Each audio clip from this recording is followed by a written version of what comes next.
Hi guys, welcome back to our channel. దేవుడి దిగి వచ్చి వరం ఏదైనా అడిగితే నేను మొదట కోరుకునే వరం బాల్యం. ఆ బాల్యాన్ని నేను దాటుకొచ్చేసిన మా పిల్లల మూలంగా నా బాల్యాన్ని వాళ్ళ బాల్యంతో నెమరు వేసుకుంటూ వాళ్ళతో గడిపే రోజులు నిజంగానే అమూల్యమైనది.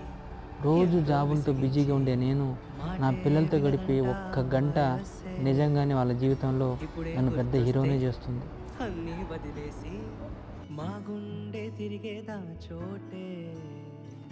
అరే రే బాల్యం రమ్మన్నారాదే, గుర్తుకొస్తే కంట చెమ్మ పెట్టిస్తుంటుందే.